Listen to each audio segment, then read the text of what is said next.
80च्या दशकाच्या उत्तरार्धात प्रचारक म्हणून वावरत असताना आपल्या मनात येणारे विचार, वादळं, संवेदना आदरणीय नरेंद्र मोदीजी आपल्या दैनंदिनीत आई जगदंबेच्या साक्षीने तिला उद्देशून लिहित असत.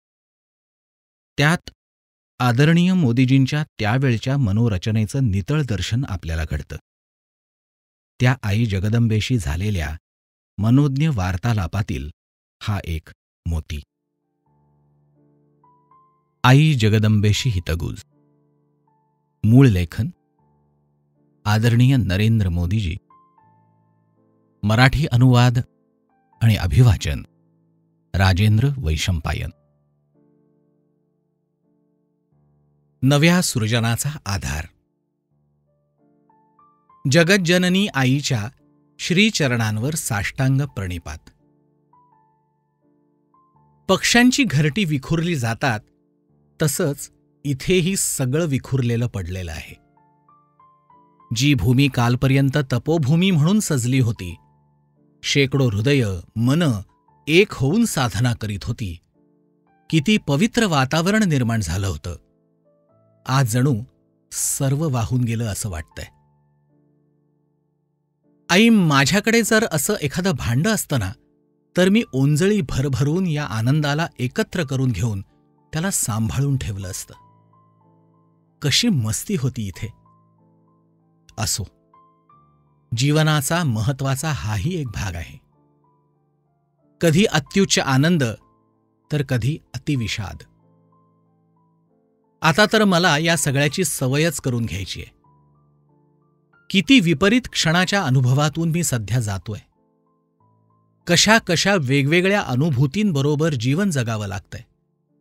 कधी उत्साह, कधी शोक, कधी प्रतीक्षा, कधी विरह, कधी संवाद, कधी विवाद, कधी आशा, कधी निराशा. न जाणो कशा तीव्र भावना, आणि त्यासुद्धा पूर्ण विपरीत दिशांकडून आलेल्या. कदाचित व्यक्तिमत्वाची ही अस्ताव्यस्त अवस्थाच तर नवसृजनाचा आधार नाही ना? असं कसं मानू शकतो? कदाचित अंतर्मनाचा संघर्षच जीवनाची दिशा ठरवणारी समयशक्ती असते, आणि या समयशक्तीची पायाभरणीच इमारतीची उंची टिकवून धरेल. आई, आज बैठक होती. मी काही विशेष बोललो नाही. सगळ्यांमध्ये असूनही मी एकटाच होतो. पण दुष्काळाच्या चर्चेत मी सहभागी झालो. असो, माझ्या दृष्टीने चर्चा अतिशय सुयोग्य होती असं काही वाटलं नाही.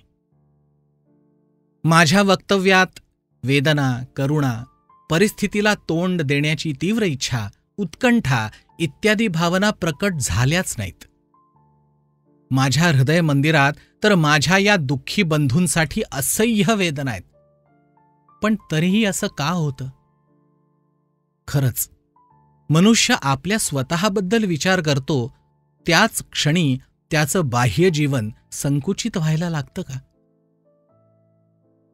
आई, तुझ्या कृपेनं सर्व लोकांच्या प्रती माझ्या मनातील समभाव कुठल्याही प्रकारे हरवू इच्छित नाही मी. 10 डिसेंबर 1986. आई जगदंबेशी हितगुज. मूळ लेखन आदरणीय नरेंद्र मोदीजी. मराठी अनुवाद आणि अभिवाचन राजेंद्र वैशंपायन.